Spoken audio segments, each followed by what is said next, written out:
we'll do is we'll give a couple minutes here for more people to get in the meeting. So maybe I'll just do an introduction. I mean, most people coming into the meeting know who we are. We are Hulk Systems. We produce waterproofing products, primarily for EPS, polystyrene, XPS foam, with a real focus on not only protecting structures from water ingress, but also fire. You know, it's a big thing. It's what a lot of code is looking for now. So all of our coatings are built with the environment and sustainability in mind, of course waterproofing, and then also fire resistance. We are a branch of the larger entity, Weatherskin Coatings. We have more the focus on the waterproofing side, where Weatherskin has a bulk of our other library of products. Just keep letting these people in here. And so that's what we're going to go over today, is primarily the waterproofing, the types of waterproofing. I realize not everybody out there spends all day and all night thinking about waterproofing and coatings like I do. You know, we have people on here that are general contractors, they're equipment reps. They are they're putting buildings together with entirely new build systems. So I'm going to give you guys an overview of what we know on waterproofing and the different breakdown, the different categories. So when you're out there in the field and you are looking at a specification, you're going to go from residential all the way up to industrial structures, and you're going to see a lot of types, a lot of waterproofing types, okay? So we're not going to get into necessarily the specifics of every type. There's so many coatings out there, there's so many individual products, but we're going to stay high level in the categories, okay? And then do some comparatives off of categories. And what we do have set up for you guys too, we're going to do a presentation of a couple of the products on how they're applied today, and we are going to go through and look at some of those samples already cured, okay? So we're going to put together a few wet samples, and we're gonna then run through the cured samples so you guys can take a look at them. Okay? So, there's more people in the meeting now. Guys, everybody that's joined a little bit later, I'm just gonna say it again more. I'm keeping everybody muted because there is quite a few people that were gonna join this meeting. And any kind of sound pickup, it moves the focus away from the presenter onto whoever's talking in the background. So I'm just keeping everybody muted for the sake of the presentation. And we're gonna have our new CFO that I get to introduce you guys to, Nikki Hawks, and she's gonna actually be doing her first bit of waterproofing. So that should be fun. Small scale, of course, we're not going outside and waterproofing the building. It's a couple samples you guys will get to see. Okay. Here behind me, we've got waterproofing types. If you guys can't clearly see these notes, don't fret. Everybody that's in the call, I'm going to send something out called copy of meeting notes. It's going to have all of this there for you, for your review. Plus we're recording the video here in the background, so we'll send out that. It'll be a link to the full video if you ever want to refer to it. So I'm going to get started. So the most common type of waterproofing that you see in the industry is liquid waterproof coatings. Okay, so when you're thinking foundations, you're thinking a slab, you're thinking some roofing, a liquid coating is often spec'd in. There's a whole broad range of types. Where there's acrylics, there's epoxies, there's bituminous coatings, hot rubber, silicone.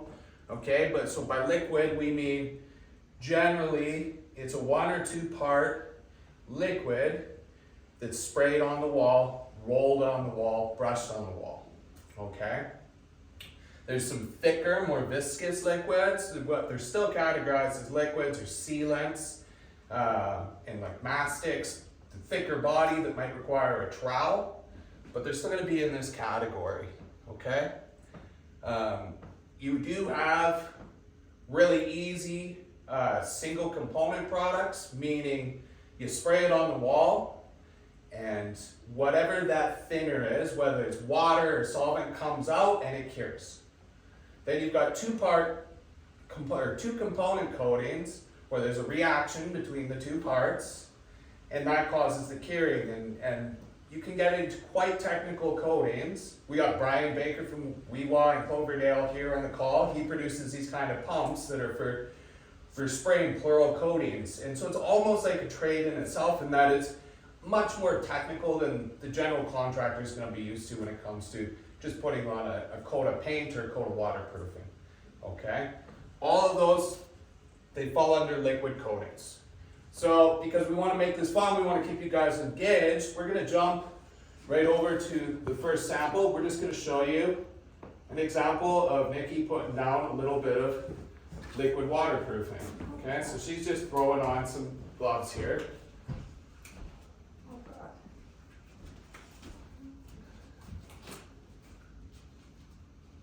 Okay. Nikki, say hi. Hi. We got our Kansas City Chiefs hat on because Taylor Swift won the Super Bowl. Yeah. Anyone with little girls in their house, your team won the Super Bowl this weekend. All right, let's give it a go. So Nikki right now is putting down the Hulk waterproofing product in gray. Okay.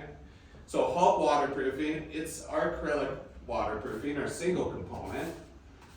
And what's going on down on this sample is just a gray variant. So not a lot of people see our green or our white or our black waterproofing in the marketing. That's kind of for promo. In the world of ICF, the gray is probably the most common and most sought after type of coating, or color of coating, I should say, for the waterproofing, because it gives it a little bit of a concrete look. With concrete, normatively, a lot of inspectors will want to see black waterproofing. In hotter regions above ground, people will want to see white proofing, like in Utah, for example, in the desert areas. Anything else will pretty well fry your structure if you're putting up a big bold color. And the green, it's used on our website, it's used for promo or when you want to draw attention to a project. But it's not necessarily the go-to. So what Nikki's doing now is she's embedding a geotextile. In this case, it is our fiberglass, okay?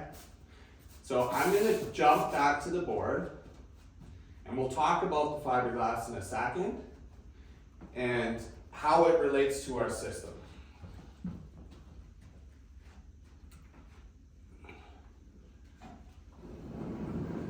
Thanks, Nikki. Okay. So the acrylic waterproofing falls under the liquid waterproofing.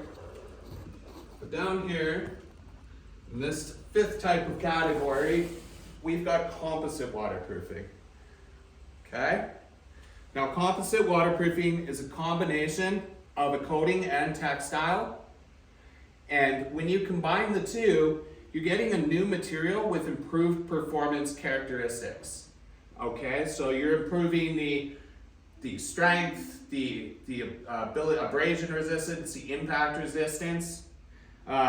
Depending on the material, you can be improving the fire resistance.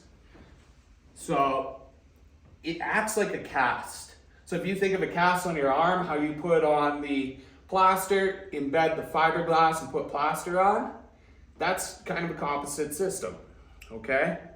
I'm just gonna put down the board. I'll just talk about this stuff because it's maybe easier than holding it. A couple common uses of composite waterproofing are in disaster proofing. So you see this a lot in the States for seawall, you see it on structural beams, posts, and columns.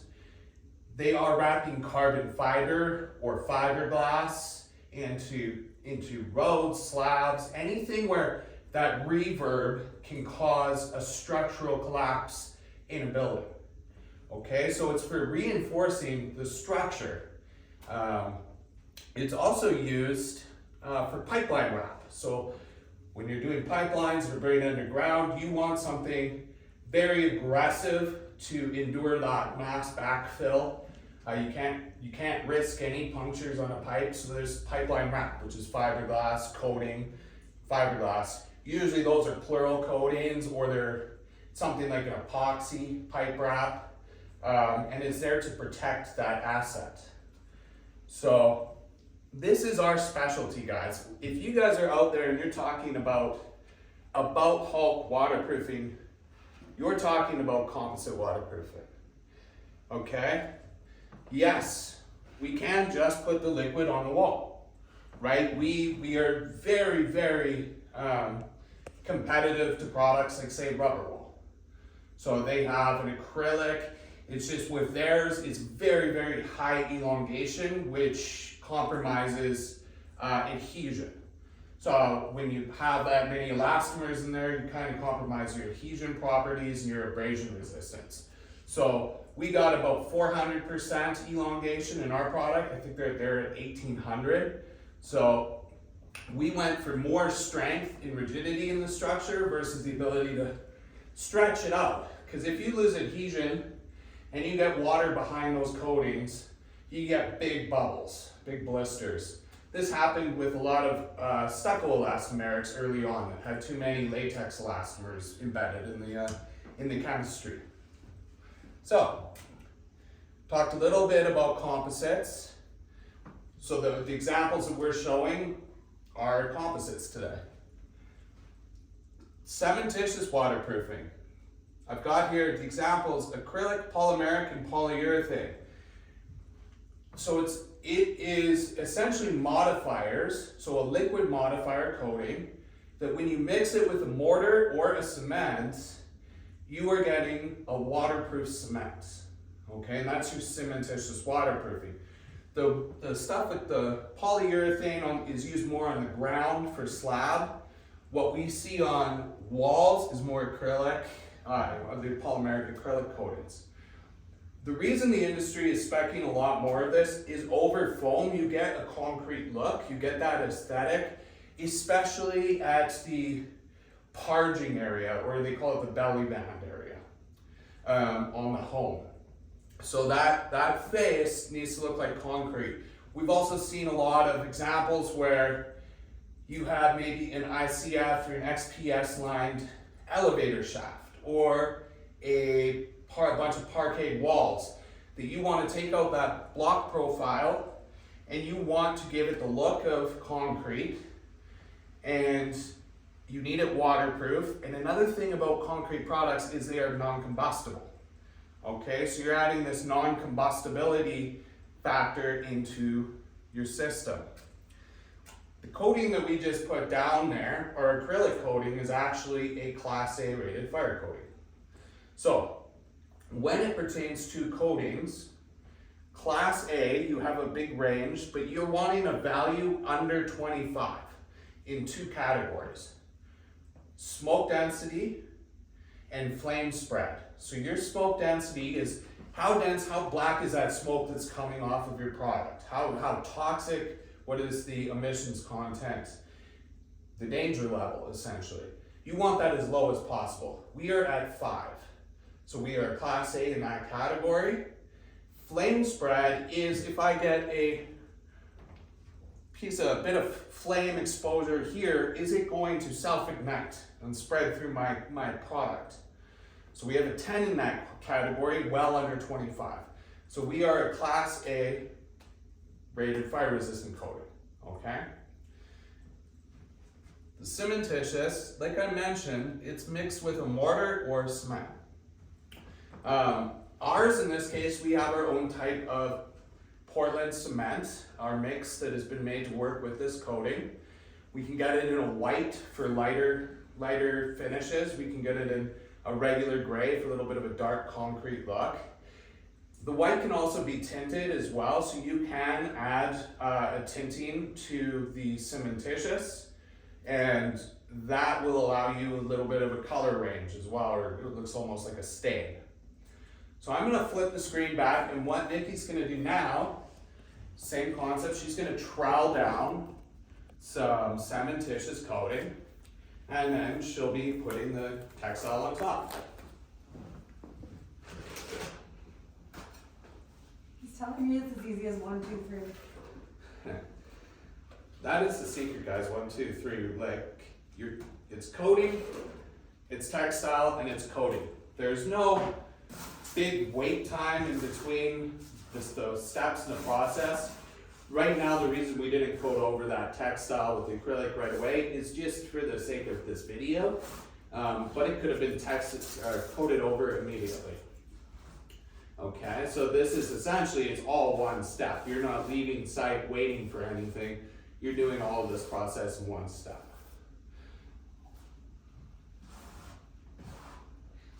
So Nikki, I don't know, is this also the first time you've ever troweled anything? It is, so bear with me if I look a little awkward. We wanted Nikki to do this just to see how easy it is. You know, a lot of people are like, oh, but you do it all the time. I actually don't do it all the time, but not a lot of people believe that. I'm not out in the field. So we just wanted you guys to see how easy the application can be. I'm normally behind a computer screen. Yeah. Okay, so she's got a layer on there. She's got good coverage on that product. So you just basically don't want to see your phone when you're applying this. Okay. So what she's putting down there, this is our normal textile. We use an e-gloss with a very high burn threshold that's used in oven lining. Okay, reason being that is ideal for fire. So we're adding enhanced fire resistant characteristics to our system. Over here, we just wanted to show you guys that this a different type, because everybody's heard of carbon fiber. So this is carbon fiber.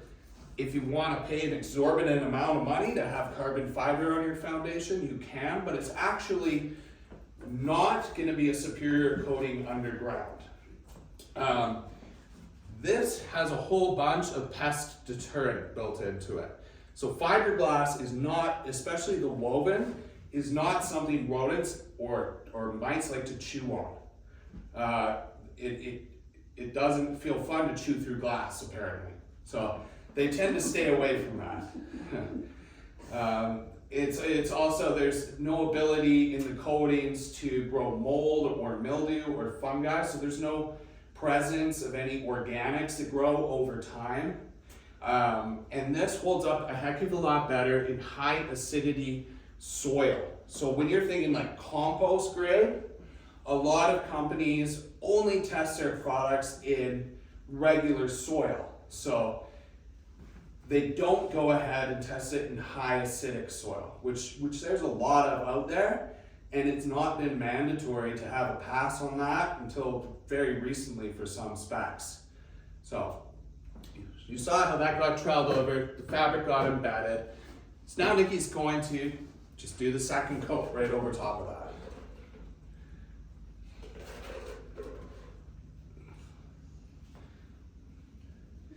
Generally, guys, you know it's thick enough when you can't see the profile of the fabric through the coating.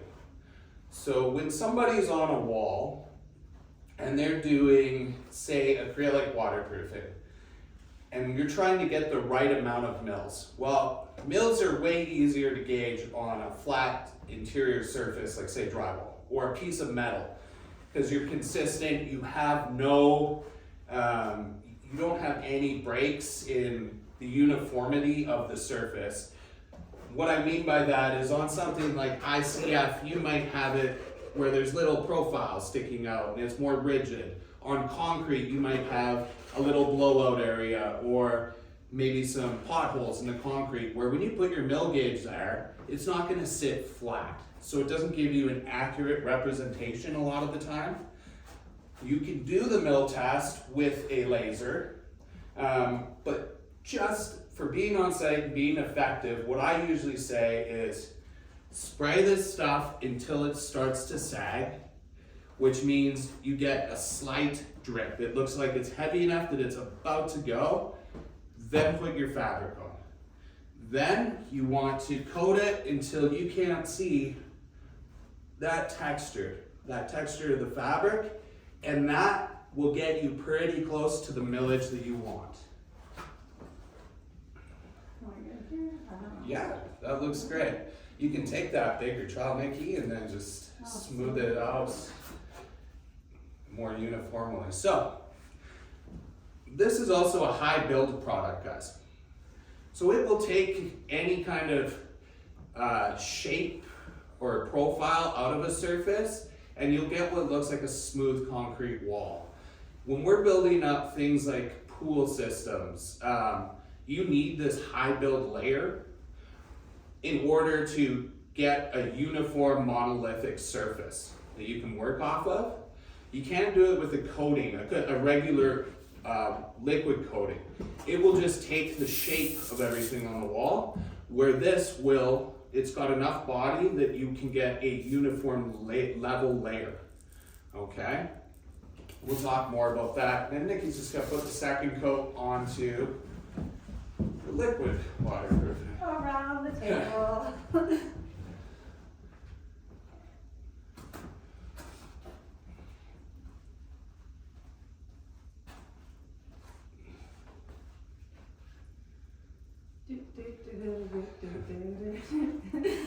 So again, despite the coating types, guys, we're trying to stay in one category. We sell one thing, which is composite waterproofing, okay?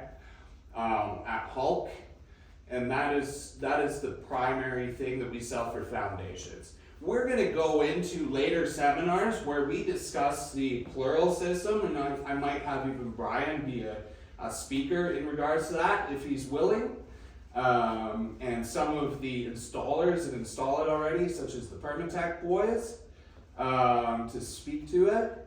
Right now we're just talking on the basic simple level, the basic foundation waterproofing system. And this is what a lot of our,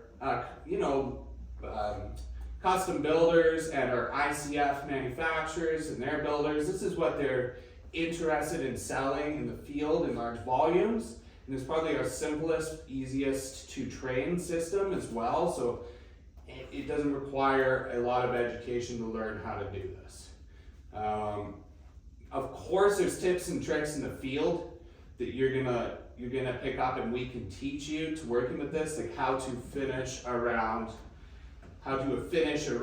corners, how to finish around penetrations, windows, doors. But this is the basics, right? Thanks, Nikki.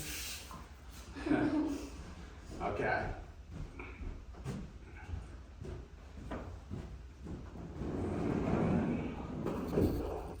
Just gonna move this over. So, some other common material, guys, that you get, that you can find for the textile is aramid.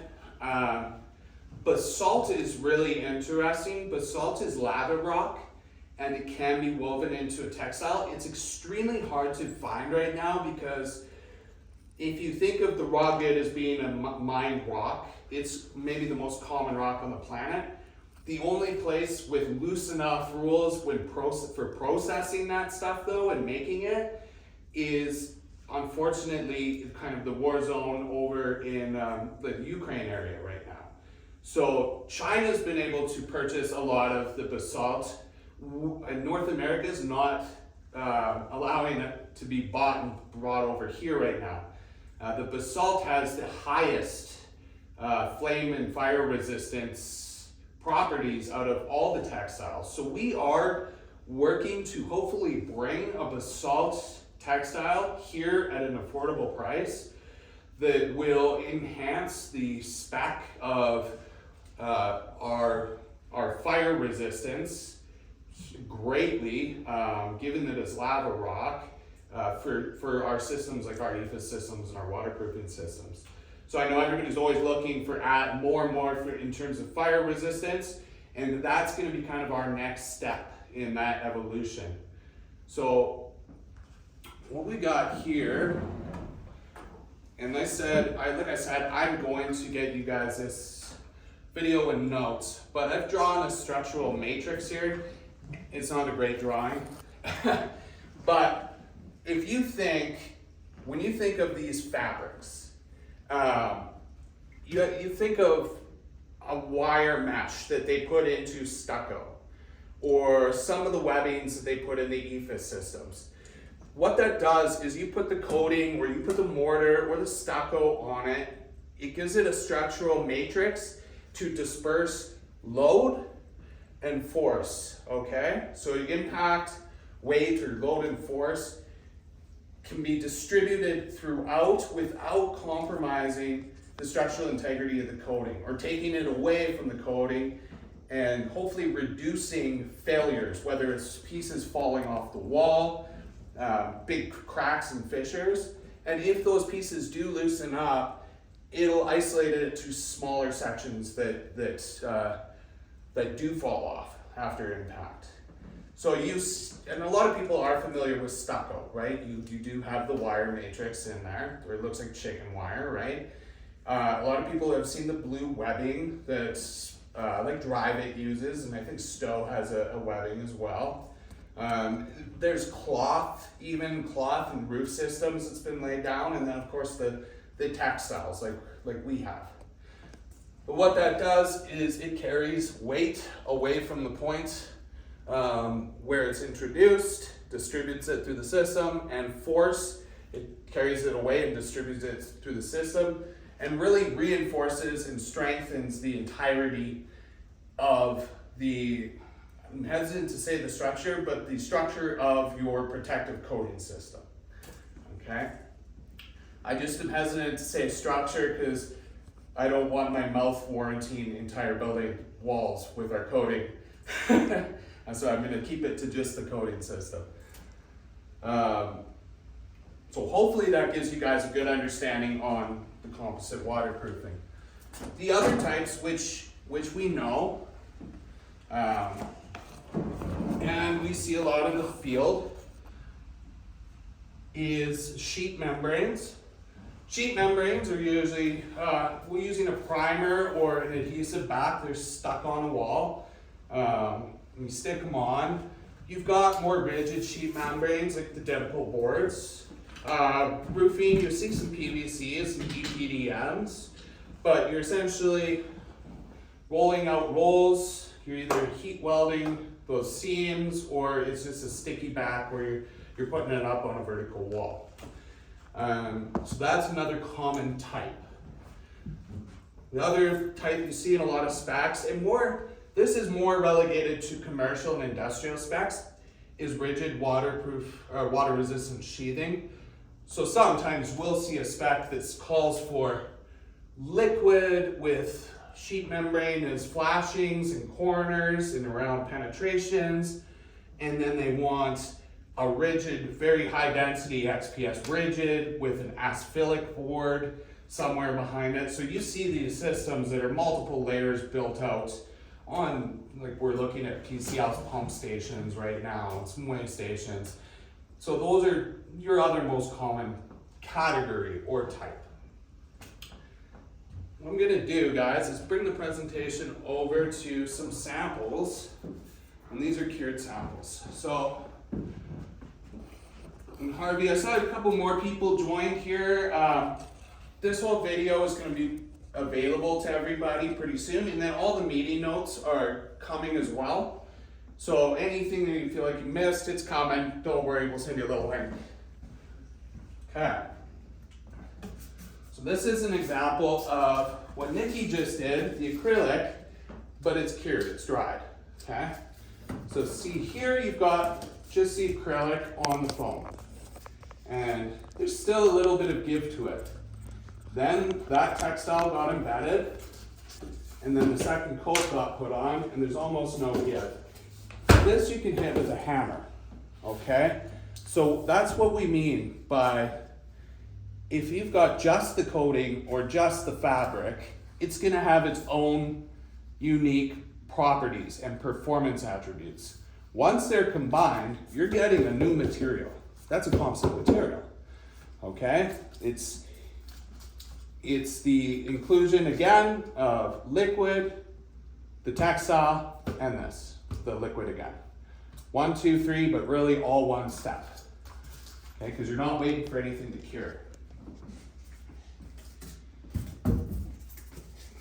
This here is the cement, Okay, so you can see here's your cementitious coating, there's that embedded fabric, and there's the second coat on top.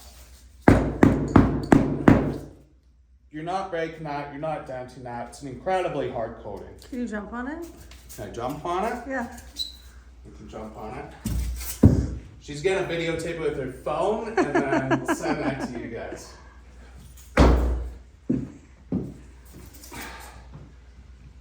I can't jump very high. Apologies. I wanted to show you guys how this is still the basis of all these systems. So in this sample, again, here's your foam, here's your Trelon coating, your textile, your second coat, but we've just gone over with marine epoxy, okay? This is essentially your pool system, okay? This is the marine epoxy. This is what we have downstairs. We built a bunch of mini pools, even just with freestanding foam. I know Jim and the Q-Boy, you guys want to come see this. And they're holding water, and we never even fastened these pieces of foam together. We just stood them up, did our composite around it. Again, it acts like a cast, right? So you're getting it monolithic, you're getting a full seal, no penetrations, no seams, and it holds water. It holds water, but the pool system together, a big important thing is whenever we're designing these systems, you need to be testing the effect each coating has when working with the other coating to make sure that they all work in uniform performance, meaning one doesn't flex more than the other, one doesn't have more give. Because in those circumstances, you can have breaks in your system. So all those things need to be accounted for and tested.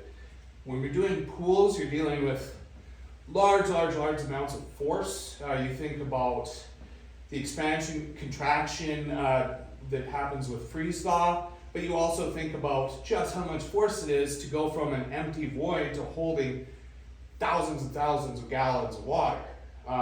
That's a lot of outwardly force pushing on those walls on foam. So a lot of it is one-sided ICF pools, but on those double-sided ones, that's a lot to account for. So that's what we built our pool system off of. Again, at the basis of it, composite waterproofing. So that'll be my kind of final notes that I'm just gonna go over with you guys again, just to hammer it home, okay? Your types of waterproofing you're gonna see in the field. The common most, liquid waterproofing. You're spraying on or rolling on a coating. Sheet membrane is probably the second most common, like your peel-in sticks, and you're sticking them to the wall. And I've got an example here too. There's the peel-in stick that comes off really easy, and the dimple wrap. What's the joke? Eh? What's the joke? It doesn't. The stick component of the peel-in stick is less than desirable at times. And so that's your other most common. The less common is probably these rigid water resistant sheathing, the boards. You get a lot of tongue and groove boards and foams that are used like a sphilic board that's more relegated to commercial. Cementitious is up and comer that you're seeing a lot of in the industry, especially to replicate cement over top of all the foam construction. Foam construction is really blowing up, guys, whether it's commercial or residential, as most of you guys know. That exterior mounted insulation is becoming more and more prevalent in our industry. So this is another solution to waterproof them. Tremco has had a lot of success with their cementitious, even though it's not the easiest to work with. You see a lot of Tremco on ICF now. And then of course, the composite waterproofing. Composite waterproofing mostly was relegated to the oil and gas industry, just because of the cost of it before, to be able to do this and the difficulty to acquire those materials. Those materials are now essentially become commoditized, and we're able to bring composite waterproofing to the residential sector, offer a far, far better solution than the normative systems of materials that are out there, and hopefully offer protection against water, protection against fire, and protection against pest intrusion, mold, for customers like yours, for the homes that they live in, and hopefully improve the environment while we're doing it. So I want to thank everybody for coming. I hope you enjoyed what we had to share here today. This is going to be a monthly endeavor. Whether or not you're able to tune in, we will provide you with the videos. We'll provide you a link. We'll provide you with the notes, okay? So I want to say thank you from our team. Thanks to all your teams for all your support, and have a great week. Bye, guys.